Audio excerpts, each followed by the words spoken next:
All right, welcome to a new episode of Cali Claptrap. Today we have on Eric Eager of PFF. Welcome to the podcast, Eric. Hey, thanks for having me. Fun Saturday. Yeah, definitely. Well, what I love about PFF so much, I'm a big football fan, and I was watching Moneyball the other day, and it was talking about how Moneyball sort of reinvented the game. And I was wondering, from your perspective, what has PFF done to sort of change the game, in your opinion? Yeah, I think what it's done, the main thing is to be able to talk about who's a good offensive lineman, who's a good defensive lineman. I think initially that was like the first value piece was, there was a way to evaluate players because we graded them on every play in the trenches. And then I think now that we have this huge corpus of data, we're able to sort of talk about kind of what positions are the most valuable. So, even though we can tell you, how efficient an edge player is at getting pressure, we've actually been able to sort of turn about that and say, well, actually what you really want is you want coverage because the coverage sets the table for pressure to get home and all that stuff. So I think initially it was being able to evaluate positions we've never been able to evaluate before. And now it's to sort of put that into context insofar as what wins football games. Yeah. And how much time do you spend like watching football during the week? Well, when I was collecting data, it was probably 6 or 7 games intently a week. Since I've taken over as director of R&D, I mostly watch games now to develop notes for some of our content. So I generally speaking won't miss a game that's on prime time. And then during Sundays, I'll generally speaking watch, the Red Zone channel. And then, I have 2 podcasts a week, actually 4 podcasts a week, but 2 that are bigger. And I do a number of radio hits and TV things and stuff like that. So my job is a little different now. It's more to have like a macro view of the league than it is to have a specific view. But our data collectors are probably watching 10 to 15 games a week in their data collection process. So that's really the rub there. Yeah. So I know I was reading the book The Blind Side years ago, and it was talking about the effect of Lawrence Taylor when he came into the league. And obviously you're proposing sort of that coverage is a little bit more effective than pass rush. And so I know you work with all NFL teams. Do you ever get any pushback with that data, or you just let the data speak for itself? Yeah, we get interesting, pushback depending upon the team.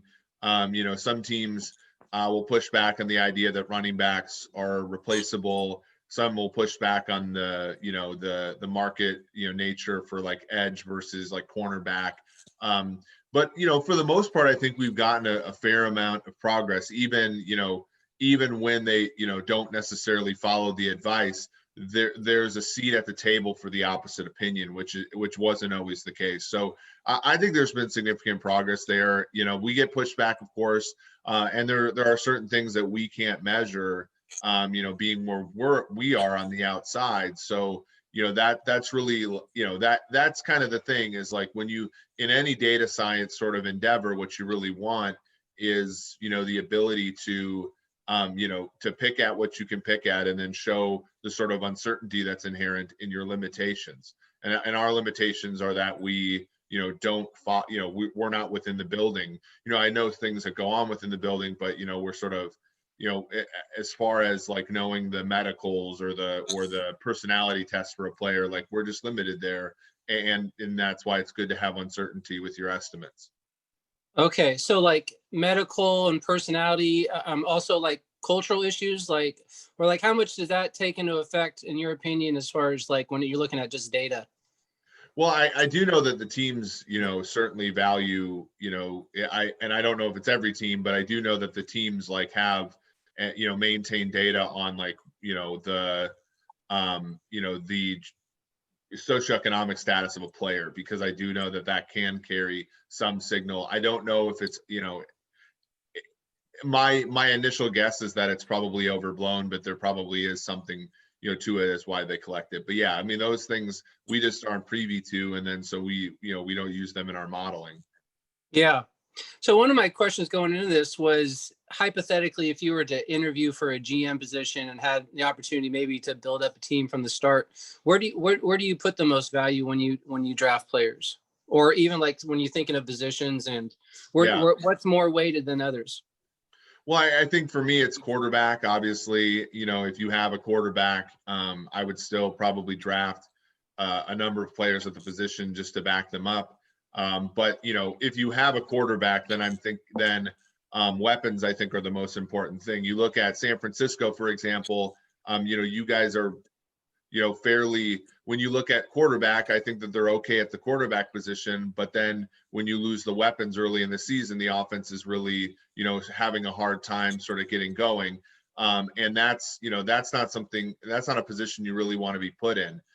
So that would be my first thing, would be weapons for the offense.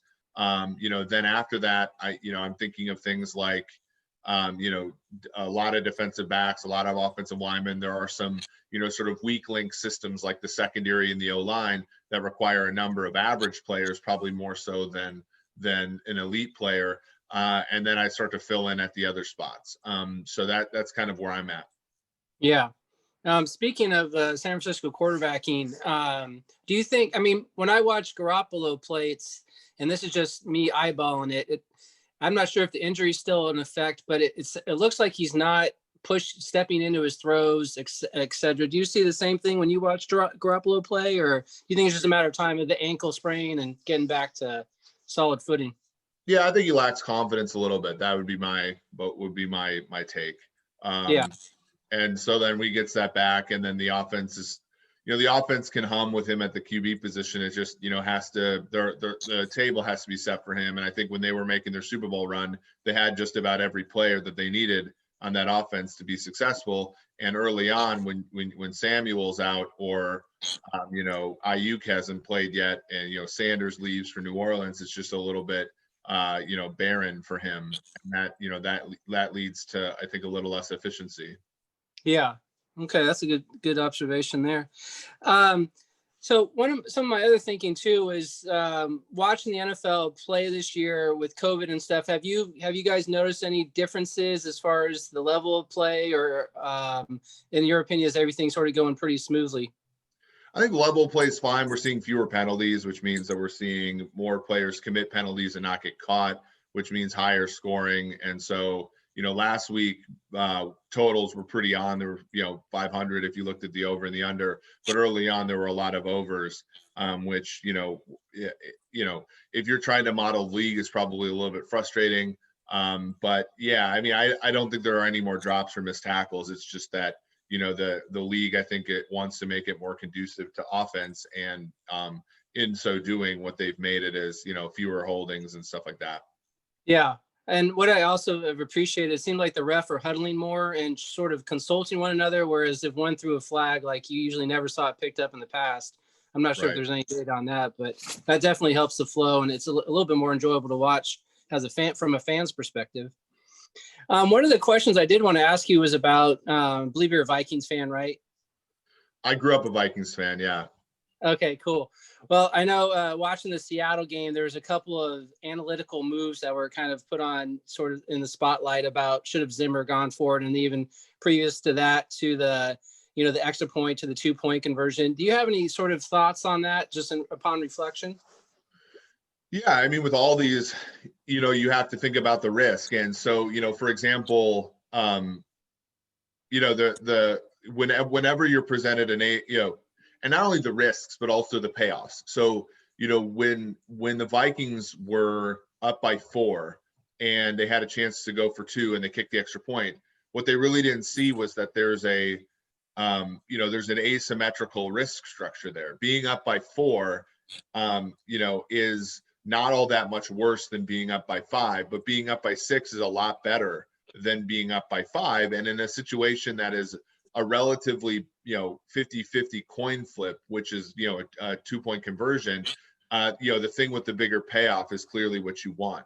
When it came to the 4th down decision at the end of the game, we had it somewhere like 94%, And of course, if they convert, it's 100%. So that's a pretty big benefit. If they didn't convert, I think it was in the mid 80s. So in that case, the drawback of not converting was a lot higher than the payoff of going for it. But, you're generally speaking 70% or so on fourth down and that distance. So that's where the sort of probability comes into place. So I think it was the right call. I think it was supported. It wasn't a good result. And it stemmed from the poor decision that was made on the 2-point conversion prior. I mean, if they're up 6, then going for the field goal there ends the football game because you're up by a full 9 points, which is more than one score, even in the best circumstance for your opponent. So all these things are interconnected. And, it was interesting because I was, I'm in a group chat with a bunch of Vikings fans, and, a few of them said, well, no, the right move is to stop the other team. It's like, well, but that's the whole point of analytics, is to know that you can't bank on execution. When two really good teams play each other, execution is not guaranteed. And so what you need to do is you need to put yourself in a position where, execution is sort of noise, and you add to that some determinism, which is making the right decisions. Yeah. How many teams have analytical people in the coach's ear during the game? Do you know, like sort of saying this is what to do and not to do? In the ear, I would say like less than half. I would say on the staff, it's a significant amount, probably 30, up to 32. So it's just amounts. It's just more of the like what they value type of thing than it is, whether they have somebody. Because I think now you're sort of you're a pariah if you don't hire somebody, as an analytics person, if you know what I mean. So that's really like the motivation in many cases, is more to save face. Now there are teams that do a significantly, and I know Zimmer did. I mean, Zimmer read off the probabilities, I believe, in that case. So he certainly is respecting the process there. It's just that, some teams just simply don't even get to that point. Right. Well, it seems like definitely over the Ravens stick out to me last year, and I don't know what, going forward on 4th and 1, but it's definitely, I saw a noticeable change last year, whereas before, you guys were kind of on the peripheral of, they say to go for it here, and kind of old school. You always hear Matt, at least for me, I hear Madden in my ear saying, just go get the points or kick the, kick the punt and stuff. And now you're kind of seeing the real changes like it's gotten a hold of all the teams where you're starting to see a little bit change of play. Yep. Yeah, for sure. And what it's making it's really fun, because when you think about, there are probability problems that are solved. You talk about roulette, unless the board is altered, like that's a solved problem. There's really, there's not really a way to beat it. Blackjack is similar, although, again, subject to rule changes. What's really fun about the NFL is that, when you think about trying to beat it, it's not a stationary game. You think about sports betting, like usually 9% of games land on 3, 8 or 9%, and a certain percentage more, like 4 or 5%, land on 7. Well, that's not the case anymore when the PAT is from the 15 and not from the 2. So like when you're thinking about modeling these things, it's not trivial at all, and that's what makes it fun, and that's what makes it, when you think about finishing a problem, you move on to the next one, because and you sometimes have to go back to solved problems because they're almost never solved, given the nature of the sport. How does it? I know you're into the betting thing, and I listened to your interview with Ross Tucker and Steve Fezzik. So when you see games at 3, 3.5, 7, 7.5, does that alter your sort of thinking when it comes to putting money on a spread? It does. I mean, we talked about on Ross's other podcast, we talked about Cleveland against Dallas a couple weeks ago. They were 3.5-point underdogs, and I actually said, I like Cleveland on the money line better than I like Cleveland against the spread, just because the total on the game is in the 50s. And so when you think about, college football, you never tease games, right? You never tease games because, hold on one second. No worries.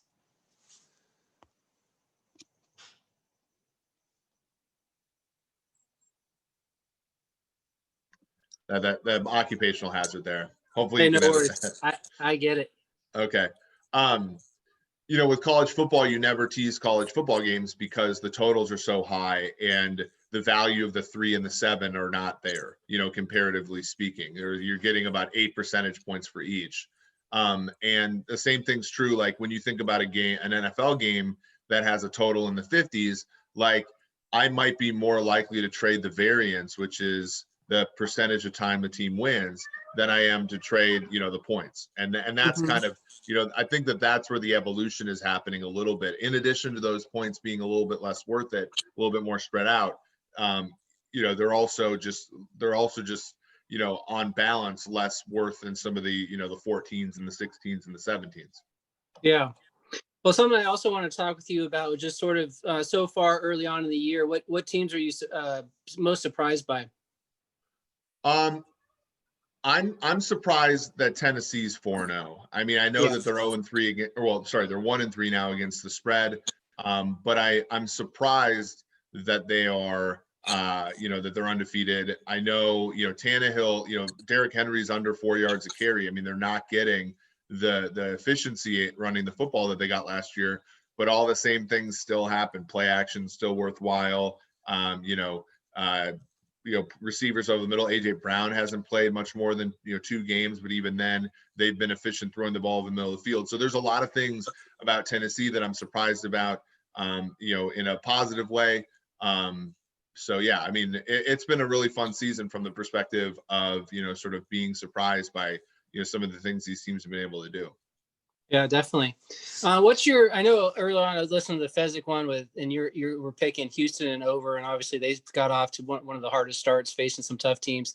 Now that O'Brien's gone, do you see them at all getting back in the mix, or they're in a tough I position? have about a 20% chance to make the playoffs. So the number like plus 150 that we got early on isn't as valuable now.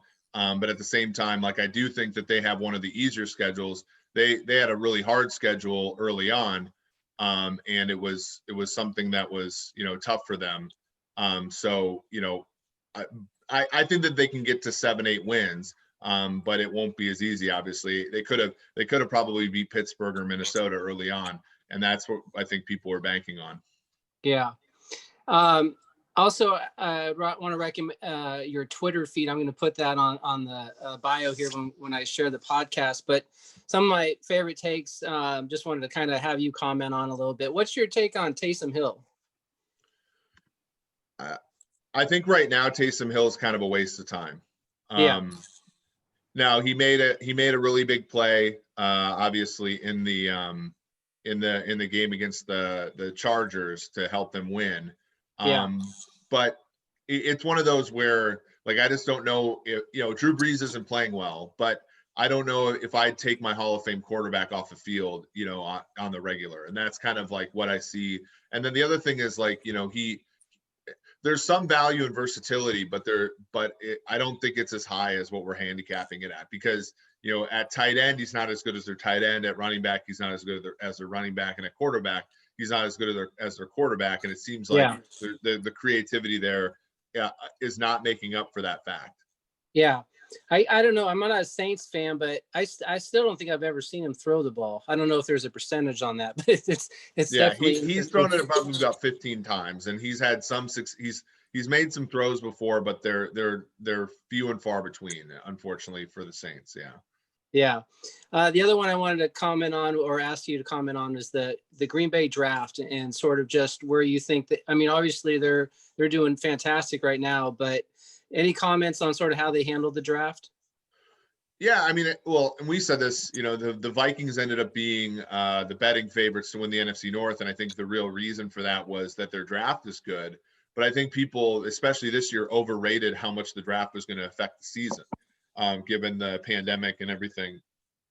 Green Bay didn't have a great draft at all, and their draft picks are not contributing, but they're bringing over a 13-win team from a season ago. So, how much, did they actually need that draft to contribute? Right. Is really a question. So that was, that was something I don't think people understood. The Vikings had 15 draft picks, but those draft picks had to replace their number 1 receiver, their top 3 corners, what ended up being their top 2 edge players, and rebuild an offensive line that isn't very good. Like, that's a tall task, in an off season with a pandemic. So that was always going to be the tough one. So for me, it's, Green Bay, I think, is going to do well. Now, if they have injuries and things like that, and another team is going to be pulling up draft picks who have played, have some potential and who have sat for a whole year, that's a better proposition, I think, for a team like Minnesota than it is a team like Green Bay. But Green Bay is has a 3.5 game lead on them. So it's really, not as dire, I think, as people wanted to make it out to be. Yeah. And the last team I wanted to ask you about was the Panthers. They look pretty impressive, and I'm not sure the coaching change. I'm not sure if that's sort of changed the influence on their direction, but do you have any insight or comments on the Panthers' success? Yeah, I know there's a great deal of people in the Vikings organization that didn't want to see Teddy Bridgewater leave. And I'm really happy to see him succeed. And I think having McCaffrey on the sideline really shows sort of like the drawback of, having, paying a running back that much money, because, you sort of shoehorn a player touches when he's paid that much. And when it's a running back, the touches, generally speaking, aren't as efficient as when they are touches, sort of given to, wide receivers like Robbie Anderson and DJ Moore. So that's I think a learning experience for these teams. And now that, they're sort of freed from having to give him the ball so much, their offense has really done a good job. And that's something, I think is a teachable moment for the league. Yeah. And so what's your opinion as a GM? Would you ever, what's the contract situation where you would re-sign sort of a stud like Dalvin Cook, Derrick Henry, McCaffrey, or would you just kind of look to the next guy when it kind of comes to running backs? Yeah, generally speaking, just look to the next guy. Unfortunately, that's not a great thing for labor. So you have to sort of balance that. But the next guy is probably, you look at Minnesota, Cook goes out, a guy they just paid a lot of money to, and Madison, rushes for 100 yards that night. So, that's a part of the way that things go. Yeah. It almost seems like a Belichick approach. He seems to be the most sort of, hold the line, just pay the guys and know who can fill the next spot. Would you say that's kind of your model? But yeah, Belichick. Yeah, the players that Belichick has paid up for are coverage players like Gilmore and Revis. Other than that, it's been, obviously Brady too, but it's been, the most valuable positions, which, are those positions. So, good on him. Definitely. What is PFF's? Is there any sort of, I know you've mentioned sort of I call it sort of the death of the running back and sort of the secondary greater than the pass rush. Is there anything that you think is on the horizon that you guys are collecting data on, or maybe can predict or theorize might come up as far as making moves as far as the direction of the NFL football, or any kind of football, really? Yeah, I think just being able to, sort of sharpen the way that we understand the game, whether it be pass rush, whether it be coverage, those things I think are on the horizon. We're getting better, I think, every single day at these things, and I think that we'll just continue to do so. There are a lot of things where we're not quite sure, how to measure them, but we're getting better at it, and I think that's a really exciting time. Awesome. So at PFF, you do sort of, how do you do the betting models? Is that sort of a team that usually puts something together, or is that? Well, we have we have methods for taking the data we collect, and then, we use a little bit of machine learning to sort of predict point spreads. And then from there, we'll basically handicap how we think a game will go from our predicted point spreads. That's on our website. That's, we have a player props tool. We have a DFS sort of optimization thing. We have, spreads and totals, money lines, all that stuff is sort of on the website. And again, it's mostly like machine learning that's sort of, taking all that data, building an ensemble of models, and then looking at what the predicted point spread is. Yeah. So, assuming you bet yourself, is there ever situations where your gut just sort of says, the data tells you one thing, your gut goes, "Oh, I don't know if I could bet on this team this week"? Yeah, I think all the time. I'm trying to think of the one. Obviously the Falcons and the Jets are teams that a lot of bettors find value on. But there are sort of these things about the Jets and the Falcons where they just can't win. And it's like, So I often will not put a big position on the Jets or the Falcons sometimes, because it's just, it's just one of those things, they're for whatever reason, they show value when they really don't have any. Yeah. Looking at the games this week, are there any games that sort of stand out to you as sort of your gut and data sort of both support sort of lean in one way? Yeah, I mean, I got Washington at +3.5 on the look ahead line, but I think right now, when the number got to 2.5 for the Giants, I bet that. So that's one where I think, currently I think the Giants have some value now that the number is short of 3. I think Cleveland has some value if Baker's healthy. Those I think are the best ones so far. Yeah. And last one, the Niner-Rams game. Niners getting 3.5. Obviously, they got demolished last week. Rams seem to be on a roll. But I think the number's even gone down to 3. I haven't seen it the last couple of days. But what's your take on that game? Yeah, I like the Niners at +3.5. If it gets down to 3, it's sort of, probably the right number. On the look ahead, the Niners were like 3-point favorites. So, a 6-point move based upon 1 week to play is, to me, too much. So, obviously you got to make sure Jimmy G's healthy, but if that's understood, then I think that you're in a good spot if you have a Niners ticket at 3.5. Awesome. Eric, where can people find you if they wanted to reach you online? At PFF_Eric is me on Twitter. That's kind of where I do most of my posting.